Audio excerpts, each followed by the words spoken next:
आज हम बात करेंगे उन लोगों की जिन्हें दुनिया जीनियस कहती है, जिन्हें हम कहते हैं एक्सट्रीमली हाई आईक्यू वाले लोग। लेकिन ये वीडियो सिर्फ आईक्यू के नंबर्स के बारे में नहीं है, ये उस इंसान के बारे में है जो उन नंबर्स के पीछे छुपा होता है, उसके दर्द के बारे में, उसकी थकान के बारे में और उस एक सवाल के बारे में है जो वो रात को अंधेरे में अकेले बैठ के खुद से पूछता है, अगर मैं इतना समझदार हूं तो फिर मैं इतना तन्हा क्यों हूं। पहले समझते हैं एक चीज, आईक्यू इंटेलिजेंस क्वोशिएंट सिर्फ एक नंबर है, लेकिन जब ये नंबर बहुत ज्यादा हो जाता है, काफी ज्यादा, जैसे 140 150 या उससे भी ऊपर, तो वो सिर्फ एक स्कोर नहीं रहता, वो एक पूरी अलग जिंदगी बन जाती है, एक अलग तरह का अनुभव। जैसे कि दुनिया वही है, लोग वही है, आवाजें वही है, लेकिन तुम उन सबको एक अलग फ्रीक्वेंसी पे सुन रहे हो जो और कोई नहीं सुन सकता। इमेजिन करो तुम एक रेडियो जो 200 चैनल एक साथ पकड़ सकता है और बाकी सब एक टाइम पे बस एक ही चैनल सुन सकते हैं, तो तुम उन्हें समझाओगे कैसे और वो तुम्हें समझेंगे कैसे।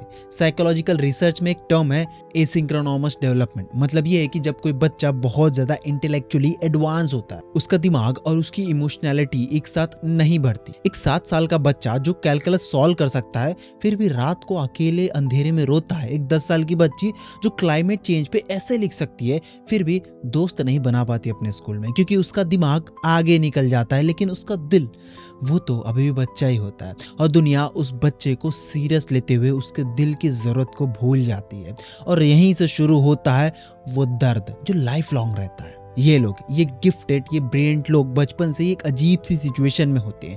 वो क्लासरूम में बैठते हैं और टीचर जो पढ़ा रहा होता है वो उन्होंने 2 घंटे पहले ही खुद डिस्कवर कर लिया होता है। वो बात करते हैं किसी दोस्त से और बीच में एक खाई सी महसूस होती है, जैसे वो एक अलग भाषा बोल रहे हो। वो सिर्फ स्मार्ट नहीं होते, वो डिफरेंटली वायर्ड होते हैं। वो दुनिया को ज्यादा डेप्थ में देखते हैं, ज्यादा कनेक्शन बनाते हैं, ज्यादा पैटर्न नोटिस कर पाते हैं। एक आम इंसान जो चीजों को सिर्फ देखता है, ये लोग उसे फील करते हैं, उससे एनालाइज करते हैं, उसके कॉन्सिक्वेंसेस सोचते हैं और फिर उस सोच के साथ अकेले रह जाते हैं। और अकेला रहना ये सिर्फ फिजिकल नहीं होता, ये एक साइकोलॉजिकल कंडीशन बन जाती है, एक ऐसी लोनलीनेस जो बहुत सटल होती है।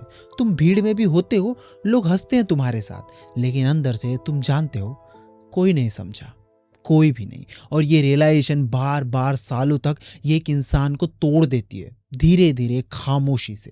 साइकोलॉजी इस चीज को एग्जिस्टेंशियल डिप्रेशन कहते हैं। ये वो डिप्रेशन नहीं है जो किसी लॉस से आया, ये वो डिप्रेशन है जो अंडरस्टैंडिंग से आया। जब तुम इतना ज्यादा समझ लेते हो दुनिया को, उसकी क्रुएलिटी को, उसकी मीनिंगलेसनेस को, उसकी कॉम्प्लेक्सिटी को, तो एक पॉइंट आता है जब पूछ बैठते हो खुद से, तो फिर क्या फर्क पड़ता है कुछ भी करने से। और इस सवाल का जवाब ढूंढना, ये काम एक जीनियस का सबसे बड़ा स्ट्रगल होता है। सोचो, निकोला टेस्ला को वो रात भर जाग के इन्वेंशन सोचता था, ऐसी डिस्कवरी जो दुनिया बदल सकती थी, लेकिन दुनिया ने उसे तब तक इग्नोर किया जब तक दूसरों ने उसके काम को अपना कह के मार्केट नहीं किया। वो अकेला मरा एक ऐसे होटल के कमरे में पंछियों के साथ, क्योंकि इंसान उसे समझ नहीं पाए। सोचो वैन गॉग को, जिसने पूरी जिंदगी कलर्स में दुनिया को देखा और पूरी जिंदगी स्ट्रगल की अपने 2 वक्त की रोटी के लिए। उसकी पेंटिंग्स आज करोड़ों में बिकती है, लेकिन वो कभी ये देख ही नहीं पाया, क्योंकि दुनिया की टाइमिंग और जीनियस की टाइमिंग कभी मैच ही नहीं हुई। और ये सिर्फ हिस्टोरिकल फिगर की बात नहीं है, ये आज भी हो रहा है। किसी ऑफिस में कोई एक इंसान बैठा है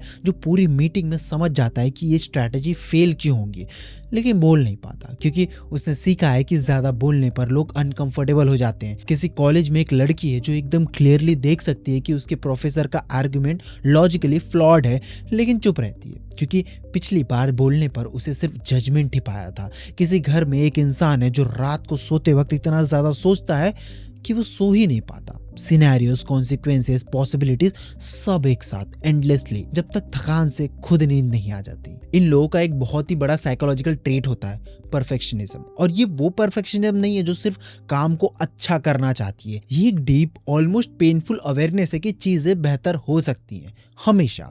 और जब तुम ये जानते हो तो कभी भी कुछ भी ट्रूली डन नहीं लगता। एक पेंटिंग हमेशा अधूरी लगती है, एक प्रोजेक्ट हमेशा इनकम्प्लीट लगता है, एक रिलेशनशिप हमेशा फ्रेजाइल लगती है, क्योंकि वो पॉसिबिलिटी ऑफ इम्प्रूवमेंट हमेशा दिखाई देती है। और इस परफेक्शनिज्म की वजह से ये लोग बहुत बार अपना सबसे बड़ा दुश्मन खुद बन जाते हैं, खुद को जज करते हैं, क्रिटिसाइज करते हैं, नीचे गिराते हैं। इतना कि एक पॉइंट आता है जब शुरू करना ही बंद कर देते हैं, क्योंकि फेल होने का डर इतना गहरा होता है कि कोशिश ही नहीं कर पाते। और दुनिया देख के कहती है, इतना समझदार हो के क्या फायदा जब कुछ उखाड़ ही नहीं पाया जिंदगी में। और जवाब अंदर कहीं दबा होता है। फिर आता है एक और पहलू, रिलेशनशिप्स। ओह, ये टॉपिक तो खुद में एक बड़ी कहानी है। हाई आईक्यू या हाईली क्यूरियस माइंड रिलेशनशिप में थोड़े कॉम्प्लेक्स लगते हैं। असल में उनकी नीड्स बस थोड़ी डिफरेंट होती है। पर एक चीज क्लियर करना जरूरी है, सिर्फ बोर्ड हो गया वाली सिंपल स्टोरी नहीं है। कभी कभी वो इमोशनली विड्रॉ इसलिए करते हैं क्योंकि उन्हें फील नहीं होता कि उनकी डेप्थ समझी जा रही है, या वो खुद अपनी नीड क्लियरली एक्सप्रेस नहीं कर पाते। और जब ये गैप आता है तो डिस्टेंस फील होती है। पार्टनर को लगता है ये दूर हो गया है, और दूसरी साइड से इंसान फील करता है मुझे वो कनेक्शन नहीं मिल रहा जो मैं ढूंढ रहा हूँ। बोर्डम यहाँ सिर्फ लैक ऑफ स्टिमुलेशन नहीं होता, वो लैक ऑफ एंगेजमेंट होता है। और साथ में वो ज्यादा सेंसिटिव भी होते हैं, सिर्फ इंटेलेक्चुअली नहीं, इमोशनली भी। उनके अंदर एक क्वालिटी होती है जिसे साइकोलॉजिस्ट कहते हैं ओवर एक्साइटेबिलिटी।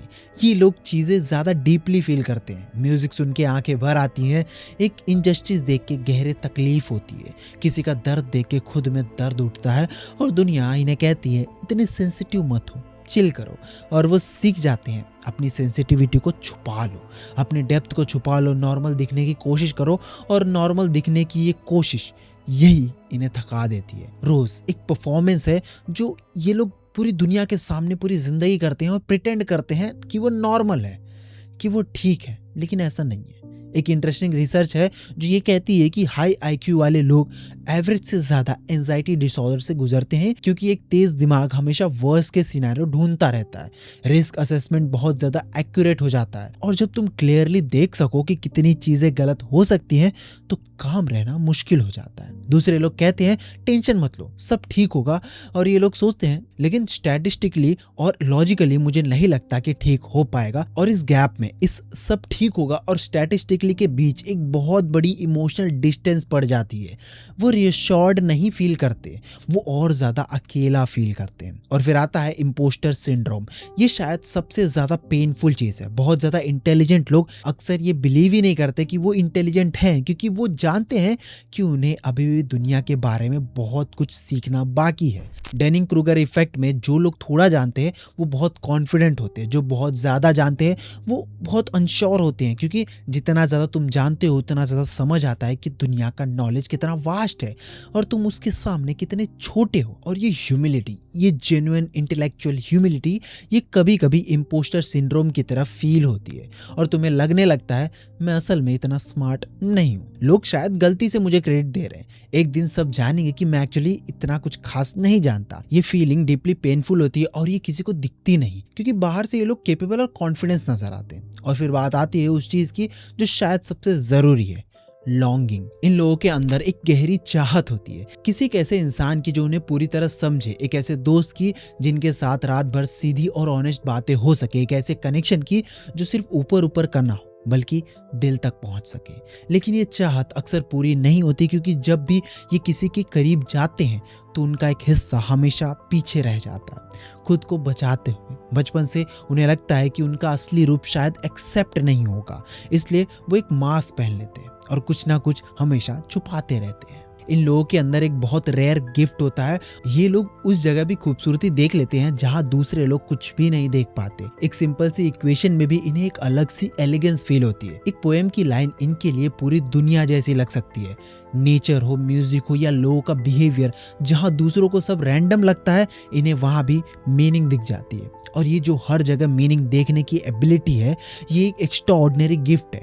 थोड़ा पेनफुल जरूर है, क्योंकि जितना ज्यादा तुम फील करोगे उतना ज्यादा रिस्पॉन्सिबिलिटी भी आएगी, लेकिन ये भी सच है कि ये उतना ही खूबसूरत है। और इनकी क्यूरियोसिटी, ये तो जैसे जिंदा होती है। ये लोग एक टॉपिक पकड़ लेते हैं और फिर घंटों उसमें घुसे चले जाते हैं, एक सवाल से दूसरे सवाल, दूसरे से तीसरा, और धीरे धीरे वो एक ऐसी जगह पहुंच जाते हैं जहां आमतौर पर कोई सोच भी नहीं सकता। ये हर चीज को क्वेश्चन करते हैं, religion, tradition, authority, even common sense भी।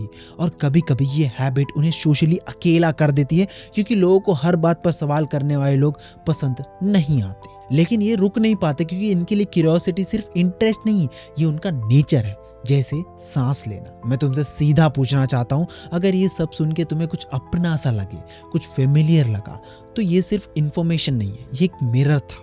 और अगर तुमने खुद को इस मिरर में देखा है तो आज की रात एक बात याद रखना, तुम्हारी कॉम्प्लेक्सिटी कोई वीकनेस नहीं है, तुम्हारी डेप्थ कोई प्रॉब्लम नहीं है, तुम्हारी लोनलीनेस कोई पनिशमेंट नहीं है। ये सब तुम्हारा नेचर है, और नेचर गलत नहीं होता, बस अक्सर समझा नहीं जाता। लेकिन सच ये भी है कि कुछ लोग होते हैं जो तुम्हें वैसा ही समझ पाते हैं जैसे तुम हो, जो रात के 3 बजे तुम्हारे साथ बैठ के लाइफ और यूनिवर्स की बातें कर सकते हैं, जो तुम्हारी खामोशी को भी समझ जाते हैं, जो तुम्हारी ओवर थिंकिंग को प्रॉब्लम नहीं, तुम्हारे जीवन का एक हिस्सा समझते हैं। ऐसे लोग कम होते हैं, लेकिन होते जरूर हैं। और अगर अभी तक नहीं मिले तो ये मत सोचना कि कभी नहीं मिलेंगे। तुम अपनी वैल्यूज किसी के एक्सेप्टेंस से मत नापना, अपनी डेप्थ को छुपाना मत, अपने सवालों से शर्माना मत। और अगर कभी ये सब बातें बहुत हैवी लगने लगे, ज्यादा सोचना, ज्यादा फील करना, तो बस एक चीज करो, सिर्फ एक इंसान ढूंढो जिसके सामने तुम थोड़ा सा अपना मास्क उतार सको। पूरा नहीं, बस थोड़ा सा। क्योंकि सच ही है, इंसान अकेला रहकर नहीं खिलता, वो कनेक्शन में खिलता है। और कनेक्शन के लिए वल्नरेबिलिटी चाहिए, और वल्नरेबिलिटी के लिए हिम्मत। और ये हिम्मत तुम्हारे अंदर ऑलरेडी है, वरना तुम इतनी गहराई तक कभी पहुंच ही नहीं पाते। हमारी जिंदगी एक कॉम्प्लेक्स इक्वेशन है और तुम उसका एक इंपॉर्टेंट हिस्सा हो। खुद को कभी कैंसल मत करना। ये वीडियो अगर तुम्हारे दिल के किसी भी कोने को टच कर गई तो शेयर करो किसी एक ऐसे इंसान के साथ जो शायद नहीं जानता कि वो अकेला नहीं है। क्योंकि कभी कभी सिर्फ ये जानना काफी होता है कि कोई और भी ऐसा फील करता है, और वो काफी होता है अगले दिन तक जीने के लिए।